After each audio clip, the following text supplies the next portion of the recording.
Aujourd'hui, on va mettre la table pour nos premiers essais de configuration de FPGA. On installe l'environnement de développement et on fait un premier transfert vers le FPGA. Bidouilleur, salut. 8 pistes. Oh mon Dieu. Le condensateur électrolytique. One wire. Bidouilleur, salut. Dans la première vidéo de cette série, je vous ai montré la plaquette de développement que je vais utiliser pour faire mes premières configurations d'FPGA. Sur un FPGA Intel Altera Cyclone 4. Je l'ai mise sous tension, la plaquette, et elle semble bien fonctionner. Si vous n'avez pas visionné cette vidéo, bien, vous devriez le faire avant celle-ci. Je vous fournis un lien vers la vidéo en question dans la description ci-dessous. Alors, aujourd'hui, je vais faire l'installation du logiciel de développement Quartus Prime Lite version 18.1. C'est la plus récente en date d'aujourd'hui. Je vais vous montrer l'installation sur Windows 10. Par la suite, je vais faire le développement plutôt sur Linux. Mais le logiciel est identique une fois installé sur les deux plateformes. Une fois l'environnement installé, je vais faire un premier transfert de configuration de test vers le FPGA en utilisant l'interface JTAG. Et si vous insistez, je vous montrerai les résultats de quelques autres fichiers de test précompilés qui sont fournis spécifiquement pour ce FPGA et cette plaquette de développement. Alors, sur Windows, ici c'est Windows 10, on va télécharger le logiciel de développement intégré du site web de Intel et on trouvera ça dans la section Intel FPGA Development Tools. Okay? Alors, si on va ici sur Features et Downloads, on trouvera donc Quartus Prime Lite Edition, donc version allégée, sans frais, pas de licence nécessaire. Les autres versions nécessitent une licence achetée. Donc on prend cette version-ci et ça sera la version 18.1.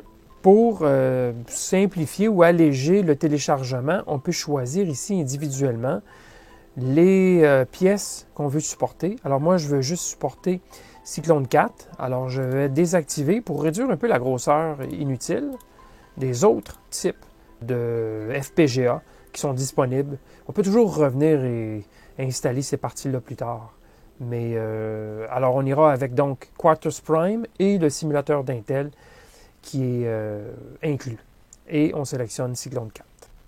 Alors, malheureusement, à ce stade-ci, pour pouvoir obtenir le logiciel, il faut s'enregistrer avec Intel.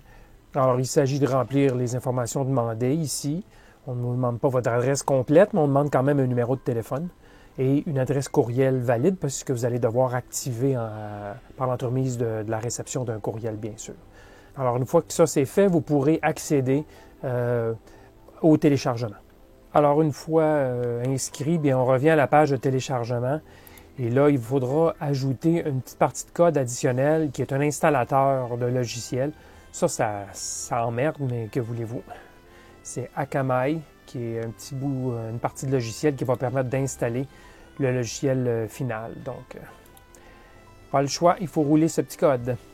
Alors, une fois que le Akamai Download Manager est installé, bien, on a le téléchargement du logiciel qui se produit ici. Et je peux vous dire que c'est plutôt lent. J'ai une connexion à 1 gigabit par seconde à la maison. Et regardez à quelle vitesse que ça télécharge. Là. 11 mégabits par seconde, mégabytes, je devrais dire ici, mégaoctets. Donc, c'est assez long. Alors, une fois, finalement, les 3 fichiers téléchargés pour l'installation, ben, je présume qu'on va rouler ici Quartus Lite Setup versus 18.1. Alors, on lit toujours tout, hein, et on accepte. Alors là, ici, on confirme effectivement que c'est Cyclone 4 seulement. Donc ça, c'est très bien. Alors, on lance l'installation et ça devrait se faire 11 gigaoctets plus tard. Alors, l'installation a pris au moins une trentaine de minutes sur mon ordi à 2 cœurs et disque dur. Ce n'est pas un ordi très rapide, c'est un i5 de première génération, mais quand même, c'était très long à installer.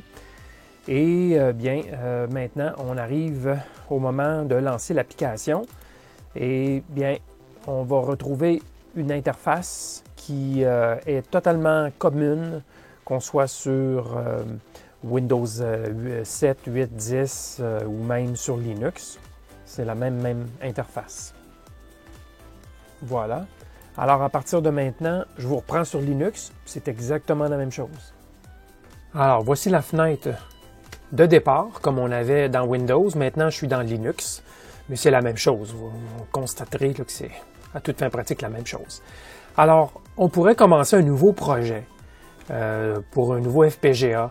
On va le faire plus tard, mais comme première chose, je vous suggérerais d'essayer, vérifier qu'on est capable d'utiliser l'interface JTAG pour parler au FPGA. Alors, on va le faire tout de suite. On a ici la plaquette de déjà connecté, alimentation et interface JTAG de brancher sur la plaquette par le port USB de notre ordi, bien sûr. Alors, par défaut, c'est toujours le même programme de test du fabricant qui apparaît. Alors, on va maintenant modifier le contenu du FPGA et on va le faire en venant ici dans « Outils ». On va invoquer le programmateur. Voilà ce qui est fait. On va s'ouvrir un fichier. Et là, c'est un fichier exemple qui est fourni par le fabricant de la plaquette lorsqu'on l'achète, normalement. C'est des fichiers d'extension SOF. On va prendre le test de LED. Alors, en prenant ce fichier, ça nous montre la configuration. Donc, c'est définitivement pour un EP4 CE6E22. Et on nous montre qu'il y aura seulement ce FPGA sur la chaîne JTAG. Le signal venant de l'interface jusqu'au FPGA s'appelle TDI et le signal de retour, puisque c'est une chaîne, s'appelle TDO, sortant du FPGA, retournant à l'interface FPGA.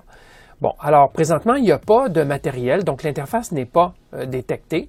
Alors ce qu'on fait, c'est qu'on vient ici et on la voit, donc Linux, ou l'OS, notre système d'exploitation l'a détecté. Il s'agit de la sélectionner, cette interface-là. Ce qui est fait, prochaine étape sera de détecter à tout le moins que la chaîne est bien fonctionnelle. Voilà, la chaîne s'est bien détectée et tout est prêt. On peut télécharger le fichier de configuration au FPGA en pesant ici sur Start et regarder sur le FPGA qu'est-ce qui se produit. Une nouvelle configuration a été téléchargée. On n'a plus l'affichage 765432110. Maintenant, on a un test de LED qui fait clignoter les LED l'une après l'autre. Maintenant, ça, c'est une programmation qui est dans la mémoire RAM du FPGA. Et donc, si je réinitialise le FPGA, c'est perdu. On retrouve la programmation, si vous voulez, le fichier de configuration qui est dans la mémoire flash. C'est la programmation d'origine par le fabricant de la plaquette lorsqu'il l'a testé. Et on retrouve évidemment l'affichage d'origine. Donc, il faudra bien sûr, lorsqu'on sauvegarde une configuration, de le faire dans la mémoire flash, ce qu'on fera plus tard, bien sûr. Alors, notre interface JTAG fonctionne donc bien. On est capable de parler à la plaquette. Maintenant, on pourra développer quelque chose d'intéressant pour ce FPGA. Je pourrais m'arrêter ici pour cette vidéo, mais je suis persuadé que vous aimeriez voir d'autres exemples qui ont été fournis avec la plaquette pour essayer les différentes caractéristiques. Alors oui, OK, pourquoi pas, si vous insistez. Alors je vais vous montrer un autre essai, les boutons, par exemple, on peut faire ça. Et ce que c'est essentiellement, c'est que lorsqu'on appuie les boutons ici, qui sont disponibles sur la plaquette, évidemment, on n'appuie pas sur celui-ci. C'est nconfig, ça c'est un bouton qui réinitialise tout. Alors, tout simplement, 1, 2, 3 et 4. Premier test pour vérifier la détection et le fonctionnement des boutons et de l'affichage, bien sûr. Alors, pourquoi pas un autre? OK, alors on pourrait choisir Buzzer. Alors, préparez-vous aux oreilles, celle-là, ça fait mal.